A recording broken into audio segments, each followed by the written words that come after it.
Ladies and gentlemen, welcome in to another top 5 video on NFL stadiums, and today it's going to be my top 5 most boring stadiums in 2022. All of these stadiums just have no unique features, and it really is, it's a sad atmosphere. It's sad. That's what it is, guys. But let's kick it off. Number 5 on my list, most boring NFL stadium. It's going to be M&T Bank Stadium, home of the Baltimore Ravens. Now, the stadium is virtually fully symmetrical, which on paper, sounds cool, but when you actually look at it, it just comes out very, very boring. Whenever I watch games, that are located here, I get the vibe that the stadium is really clean, but it's just so bland. There's not one thing that sticks out that's unique, fully symmetrical, all the same on each side. The seat colors are decent, I guess. It's like a hot, purple type color. It's a cool color for the Ravens. I'll give them that. But there's really nothing special. There's not one singular thing outside of the color of the seats that I could say this stadium is impressive, other than it is very clean. But it has to make its appearance on this list because there's nothing to write home about it. It comes in at number 5 on my list of the most boring stadiums. Moving on down to number 4, it's going to be NRG Stadium. And to be honest with you guys, this dump probably should have been on my top 5 worst stadiums list, but it makes its debut here. This is another one of those quote-unquote retractable roof stadiums, but retractable roof stadiums are fundamentally flawed because the roof is never open. The weather literally has to be perfect. The chance of rain has to be 0. The humidity has to be low. The temperature has to be 72 degrees for them to even consider opening the roof. So it's basically just a dome stadium, and there is not one singular thing that's impressive about this facility. It looks like it was built in 1989. It's got like Astrodome type technology, it feels like. Just nothing special. Very average upper deck. A lot of seats. Nothing that really catches my eye as being a unique feature, and again, basically operates as a full dome. It does have a roof opening, but that's normally always closed due to the Texas heat. So NRG Stadium comes in at number 4 on my most boring stadiums. Moving to number 3, of course it's going to be here. It is Soldier Field.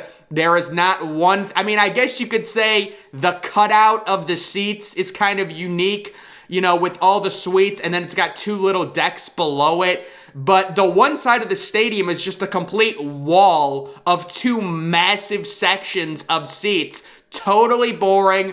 The dark blue seating color, I understand it's because of the Bears, but it's just boring. There's not one thing that's cool about this stadium. Everyone, or most people in Chicago, want a new facility. It is truly the definition of average in my eyes, and we'll have to see if the Bears end up getting a new place somewhere else. It comes in at number 3 on my list of most boring stadiums. On to number 2. It's Bank of America Stadium, home of the Carolina Panthers. I call this a knockoff of Arrowhead. The way the upper deck is designed, that would be the only thing that's unique. Other than that, it's just basically 2 walls of seats. That is all this thing is. Nothing else.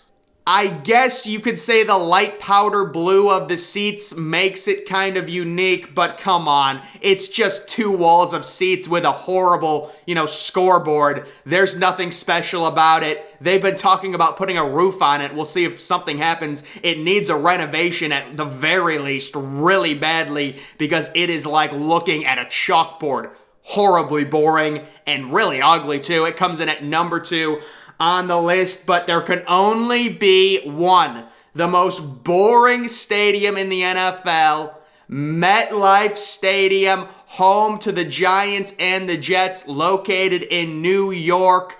This stadium, the seating design is horrible. If you guys don't know, they use different color seats to camouflage potential low attendances. Also, this stadium also hosted the Super Bowl between the Broncos and the Seahawks, which I thought is pretty cool. It was weird to see a North Stadium host the Super Bowl. Very weird exterior to this stadium. Almost looks like an office. It genuinely, to me, when I saw the exterior of it, I thought it was an office building, the way it looks, but the interior, the upper deck going all the way around, there's not one thing unique about it. The seating design is horrible. How they have seats with different colors, again, to try and mask low attendance so you wouldn't be able to tell which seats are empty.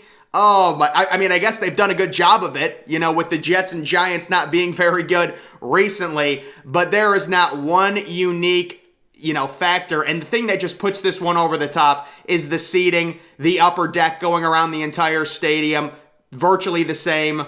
Where is the uniqueness to it? There's nothing. And also, two different teams playing it, it adds to the patheticness in my eyes on the most boring stadium list. So number 5, M&T Bank Stadium. Again, a lot of these stadiums are going to be very symmetrical. There's just nothing to write home. NRG Stadium, that dump, comes in at number 4, basically a dome. Soldier Field comes in at number 3. Bank of America Stadium, home of the Carolina Panthers, with just a wall of powder blue seats, is number 2. And then number 1, it's going to be MetLife Stadium, home to the Jets and the Giants, both the New York teams. But guys, that is going to do it for this video. Make sure you're following me on Twitter. Link to that's always in the description. I'm, of course, the Depressed Ginger. Thank you for watching.